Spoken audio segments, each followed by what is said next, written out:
Assalamualaikum warahmatullahi taala wabarakatuh. Pertama-tama marilah kita panjatkan puji dan syukur kehadirat Allah Subhanahu wa taala. Tak lupa selawat beserta salam semoga tetap tercurah limpahkan kepada nabi besar kita semua, Nabi Muhammad Shallallahu alaihi wasallam. Tak lupa kepada para sahabatnya, kepada keluarganya dan kepada tabiatnya dan juga semoga sampai kepada kita semua selaku umatnya.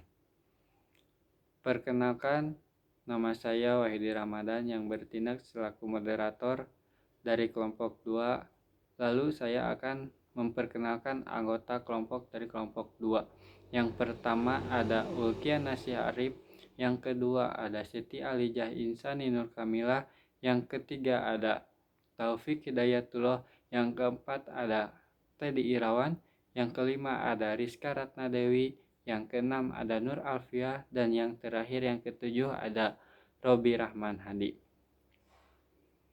Kami dari kelompok 2 akan mempresentasikan hasil observasi kami mengenai manajemen sistem Baitul Mal Muamalat dalam kedisiplinan organisasi.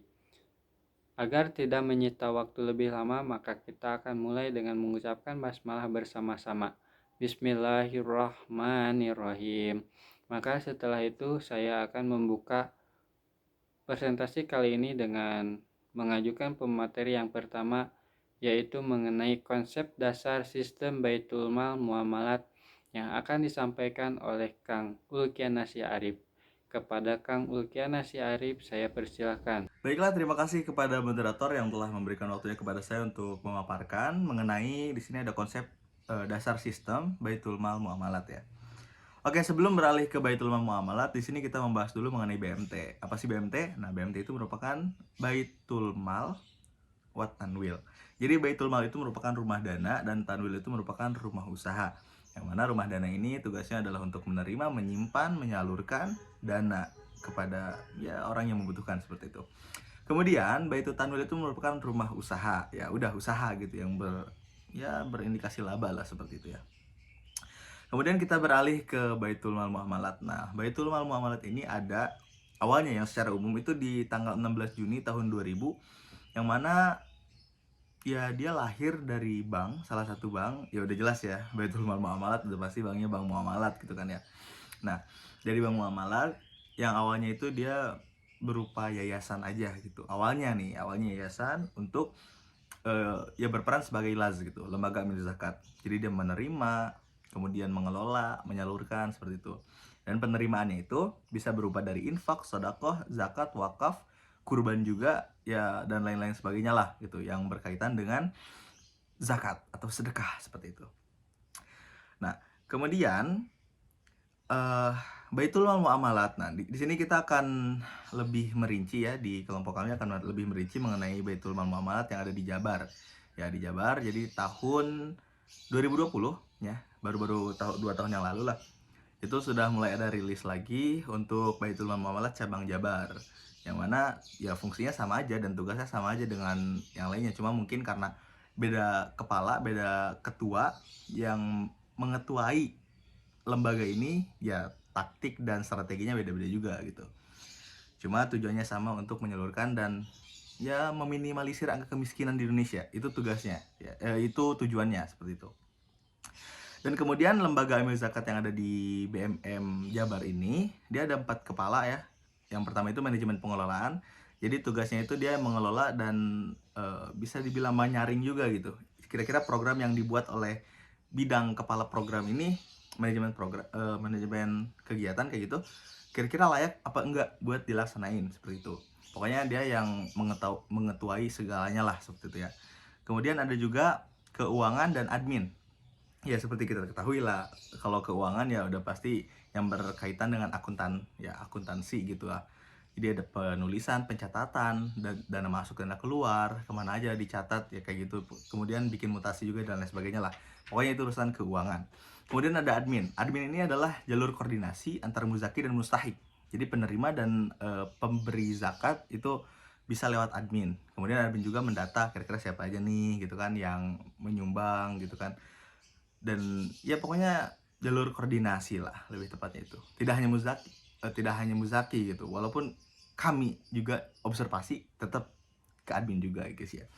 Oke, selanjutnya di sini ada mengenai pendistribusian dan program. Nah, seperti tadi ya saya katakan di kepala pertama itu pengelolaan sistem kayak gitu. Nah, pendistribusian dan program ini tugasnya adalah untuk mendistribusikan dan merealisasikan apa yang akan dilakukan dan apa yang telah diakreditasi atau disetujui oleh manajemen tadi. Kemudian dia juga membuat program seperti itu. Kemudian yang terakhir ada fundraising. Fundraising itu ya selayaknya bekerja sebagai humas lah, jalur koordinasi antara pihak lembaga dengan masyarakat. Seperti itu ya. Oke, lanjut. Yang terakhir di sini Baitul Mal Muamalat bersertifikasi ISO 9000 per 2008 standar internasional. Nah, ini nasional ya, standarnya internasional. Jadi memang BMM ini sudah sudah memiliki sertifikasi. Jadi layak untuk menyalurkan dana sosial kemanapun. Jadi dia juga menyalurkan dana sosial ini tidak sembarang. Jadi mereka juga menyalurkan itu sesuai dengan kriteria credible capability dan kredibilitas masing-masing seperti itu ya. Oke, mungkin terima kasih atas waktunya. Mungkin sekian dari saya. Saya kembali lagi kepada moderator. Terima kasih kepada Kang Ulkian Nasy Arif yang telah memaparkan mengenai konsep dasar sistem Baitul Mal Muamalat. Lalu selanjutnya mengenai materi konsep dasar Baitul Mal Muamalat yang akan disampaikan oleh Teh Siti Alijah Insani Nur Kamilah. Kepada Teh Siti Alijah, saya persilakan untuk menyampaikan materinya. Baik, terima kasih kepada moderator. Selanjutnya kita masih membahas mengenai konsep dasar. Yang mana pada konsep dasar ini Baitul Mal Muamalat memiliki prinsip kerja atau prinsip kegiatan dalam pengelolaan, terutama dalam pengelolaan dana zakat, infak, dan sedekah. Yang mana prinsip tersebut pertama ada Baitul Mal Muamalat akan konsisten dalam menunjang pembangunan masyarakat melalui pemberdayaan ekonomi untuk mewujudkan ekonomi yang berkelanjutan. Pada poin ini, Baitul Mal Muamalat berusaha untuk dapat membantu keberlanjutan ekonomi dengan cara memberikan pengelolaan atau pengalokasian dana zakat, infak, dan sedekah secara benar. Tidak hanya kepada seorang individu, tetapi juga mereka membagikan kepada yayasan atau lembaga yang bekerja sama dengan BMM agar pengalokasian dana tersebut dapat dikelola lagi pada yayasan atau lembaga tersebut dengan lebih baik. Selanjutnya, pada poin kedua, BMM ingin terus berkontribusi dalam pembangunan dan perwujudan masyarakat adil, makmur, dan sejahtera. Tentunya pada poin ini, Bank Muamalat benar-benar memberikan atau mengalokasikan dana zakat, infak, dan sedekah kepada para mustahik yang memang benar-benar membutuhkan. Tidak hanya sekedar data, tetapi BMM juga mengusahakan mencari tahu dengan lebih baik secara benar-benar pada lingkungan kesehariannya, agar memang pengalokasian dana zakat, infak, dan sedekah tersebut benar-benar diberikan kepada orang yang tepat. Nah, untuk poin terakhir adanya BMM untuk menerapkan standar pengelolaan dana masyarakat sebagaimana dalam sertifikasi ISO, yang mana tentunya dalam setiap pengelolaan keuangan dibutuhkan pencatatan atau pelaporan yang memang benar-benar baik agar lembaga tersebut tidak tersangkut dengan hal-hal yang kurang baik. Nah, BMM sendiri sudah menerapkan PSAK 109, yang mana PSAK 109 ini merupakan akuntansi pengelolaan dana zakat, infak, dan sedekah, agar dana zakat, infak, dan sedekah tercatat dengan lebih baik, jelas untuk dilaporkan ke depannya. Selain itu juga BMM juga sering secara berkala memasukkan dana zakat para mujaki atau juga dana-dana infak yang didapatkan oleh BMM kepada akun Simba atau sistem informasi Basnas, yang mana pada Simba tersebut akan mudah didapatkan informasi-informasi mengenai dana-dana yang masuk kepada BMM. Mungkin sekian materi dari konsep dasar. Saya kembalikan kepada moderator. Terima kasih. Oke, terima kasih kepada Teh Siti Alijah yang telah memaparkan mengenai konsep dasar Baitul Mal Muamalat. Setelah itu maka berlanjut kepada materi yang ketiga, yaitu manajemen pengelolaan sistem potensi amil yang akan disampaikan oleh Kang Taufik Hidayatullah. Kepada Kang Taufik Hidayatullah saya persilahkan. Baik, terima kasih moderator atas waktunya. Di sini saya akan menjelaskan sedikit tentang manajemen pengelolaan sistem potensi amil. Sebagai lembaga amil zakat, Baitul Mal Muamalat berupaya melakukan kebijakan mutu manajemen yang fokus terhadap pembinaan dan pengembangan sumber daya manusia sebagai amil yang menjalankan amanah. Di dalam BMM adanya kedisiplinan laporan mengenai program dokumentasi yang selaras antara kepuasan baik lembaga terhadap amil. Keduanya memiliki korelasi yang harmonis sehingga kesejahteraan amil yang diperhatikan korelasi dan kesinambungan lembaga menjadi kebutuhan dengan tidak menzolimi umat. Di dalam BMM adanya kedisiplinan laporan mengenai program dokumentasi yang selaras antara kepuasan baik lembaga terhadap karyawan. Keduanya memiliki korelasi yang harmonis sehingga kesejahteraan amil yang diperhatikan dengan tidak menzolimi umat. Adanya amil sebagai narahubung muzaki dan mustahik, sepak terjang BMM yang makin luas masih dengan volume kerja terus menggelembung. Semakin dipercaya baik oleh lembaga pemerintah, swasta, dan lembaga luar negeri. Di antaranya Kementerian Koperasi dan Usaha Kecil, Menengah, dan Islamic Development Bank atau bisa disebut IDB.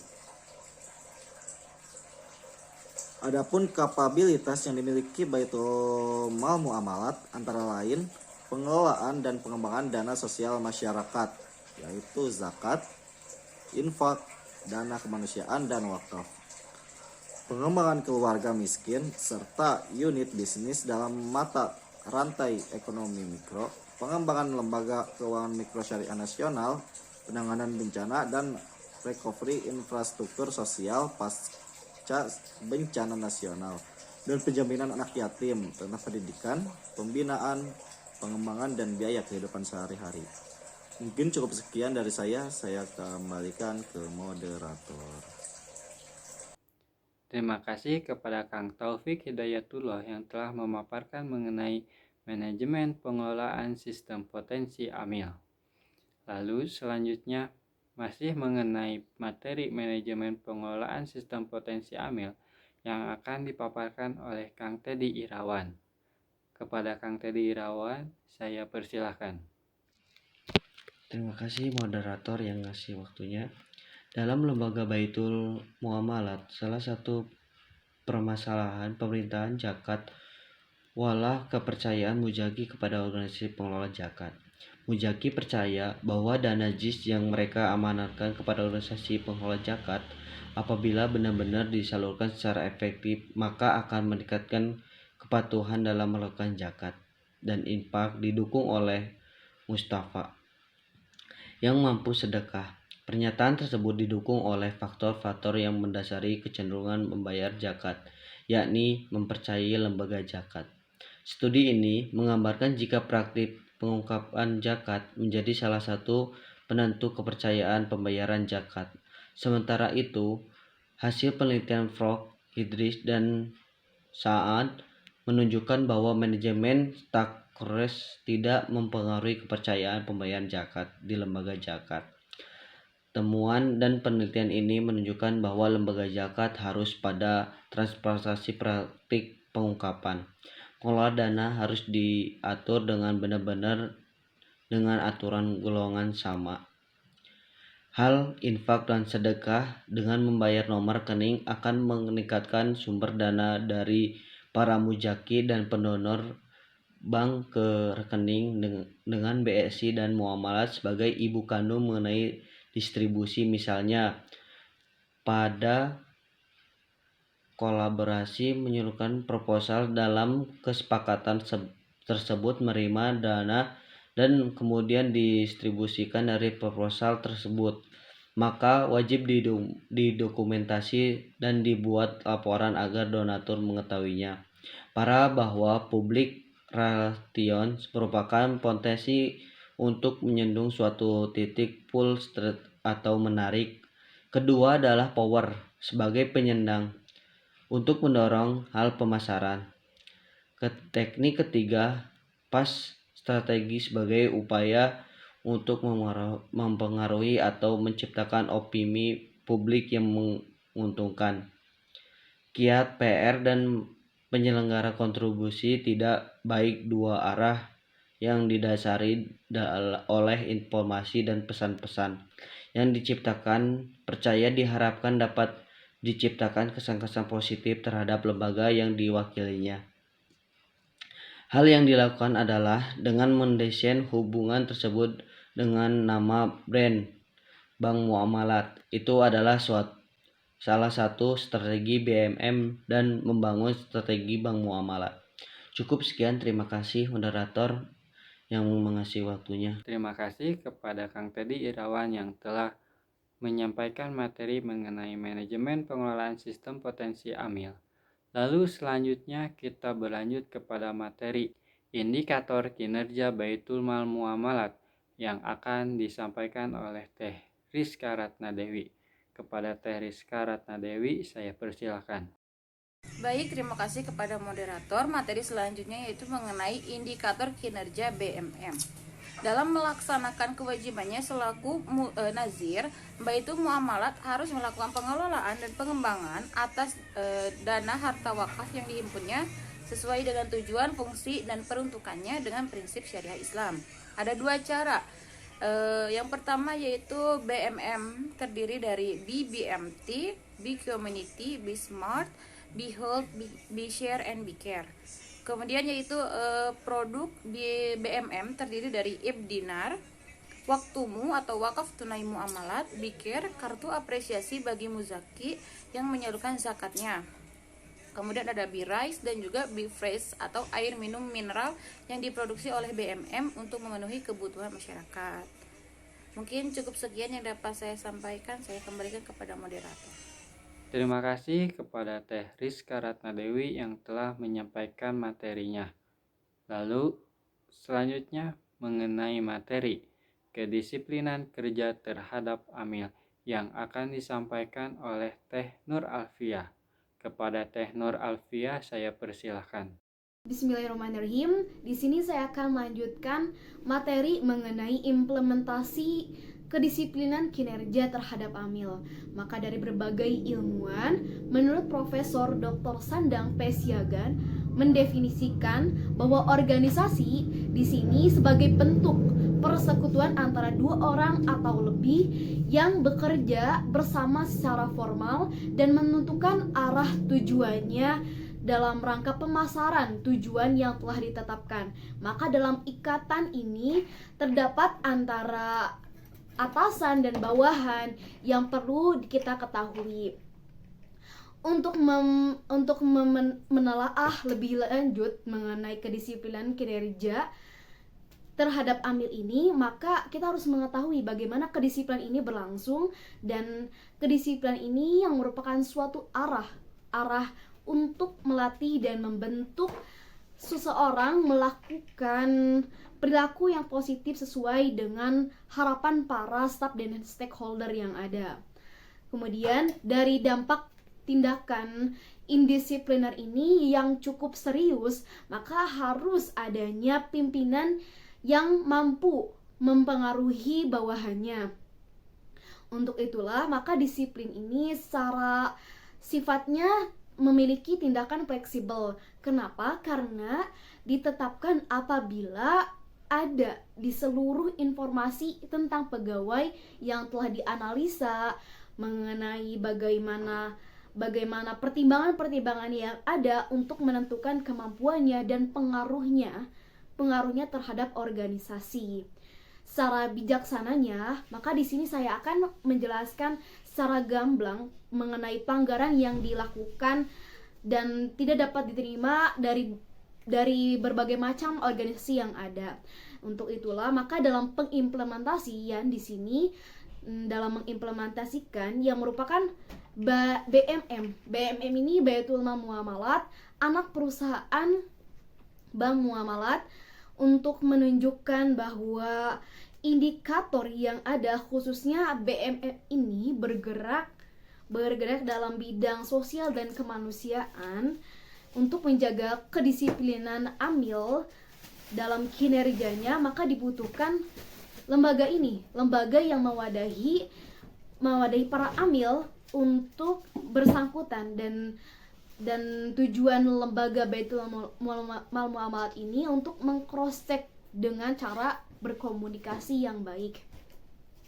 Kemudian data yang ada di BMM tidak menemukan para amil yang menyeleweng dari aturan, karena adanya muzaki dan mustahik ini harus ada trust gitu, harus ada kepercayaan antara keduanya.